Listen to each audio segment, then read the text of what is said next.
Okay, awesome.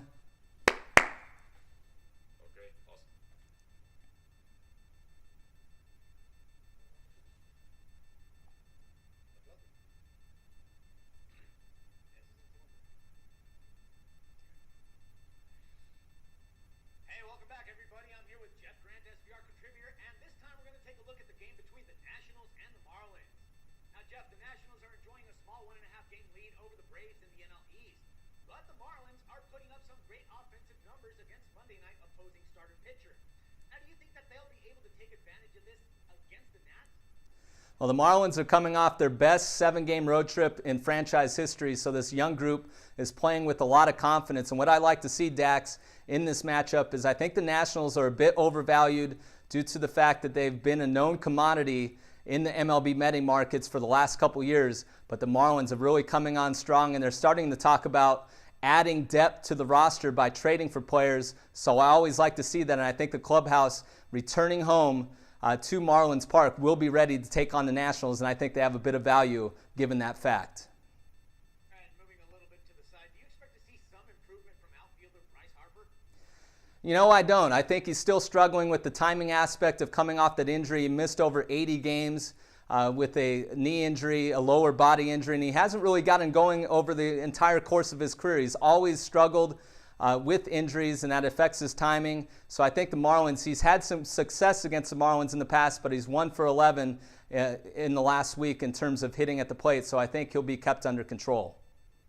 And with Zimmerman struggling after his bicep strain before the All-Star break, do you think the Marlins will be able to take advantage of that?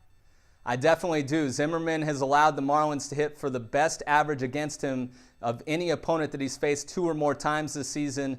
And when you look at a bicep strain for a pitcher, it doesn't really affect the velocity of the fastball. It affects more of the location and also the secondary pitches, something that Zimmerman often relies upon in trying to strike out batters. So the Marlins will be able to put balls in play.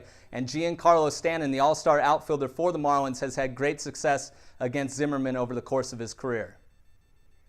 Well, after looking at the stats, Jeff, I can clearly see that the Nats are 9-8 when they're favored at -125 to -150 odds when playing on the road. Now the Marlins are at 12-11 when set as home underdogs at even money at +150. Where do you actually see the edge in this match going to? There's not much edge in terms of the betting trends, but when you look at the value, and a lot of times when you're an MLB handicapper, you're going to look for the value. And I think both of us looking at this matchup, Dax, can basically say that this is a pretty even matchup. But based on the historical numbers that Zimmerman has had against the Marlins, when he's been healthy, that is definitely why the Nationals are at the level that they are in the betting odds. But in this matchup, with the current situations for both teams, I think there's about 20 cents of value on the Marlins. So I'm always looking to take that as a handicapper over the course of a 162-game season. And that's one of the main reasons I'm going to back the Marlins.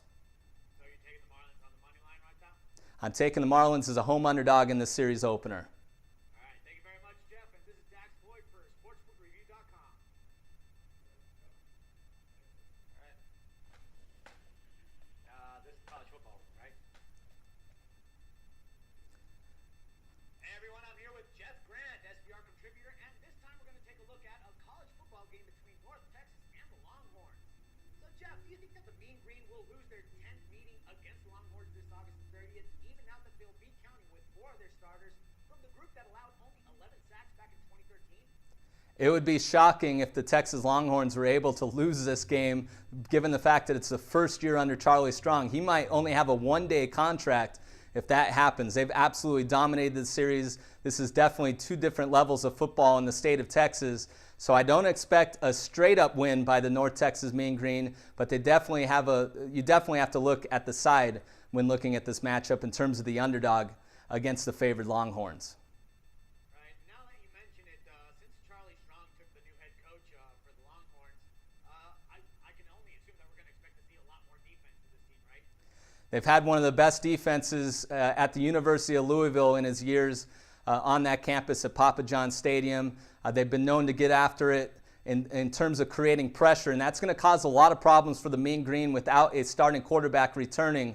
So I expect the defense to be ahead of the offense in Austin this season, especially at the beginning, as the Longhorns are looking at a rather tough schedule in non-conference play. So Strong will have to have his guys ready to face the likes of BYU and UCLA in week 2 and weeks 3. And have the Longhorns finally decided who the QB center going to be? They have. They're going to go with David Ash. He's had experience in the past as the starting quarterback at the University of Texas. He's had some success when he's played, but he's also been mired with concussion issues. So that's always something to look at as a handicapper, is who is going to be the backup for Ash in case he's unable to go. All it takes is one hit, as you know, with those injuries in football. They're being real protective with those head injuries, but Charlie Strong has already named Ash's quarterback for the season opener. So in this case, would you rather steer clear from the spread and mostly lean your pick on a total game on this one? Absolutely. I mean, we're only in late July. There's still a month of information coming out. And I think it's important when you're looking to wager on early numbers that are set in the market. And BetOnline is the only one that has a total. But if you have the opportunity to bet the total, I'm going to look to the under. As I already mentioned, Strong is going to have this defense ready. And there's been a lot of suspensions on the offensive side of the football for Texas. And as I mentioned before already as well, for North Texas, they're missing their starting quarterback, who was a talented player a year ago, but I think they're going to be able to move the football with 4 returning offensive linemen for a group that many think are going to be the best in Conference USA. So I expect a ball control and no mistakes from North Texas, which will allow them to stay under the total in this affair.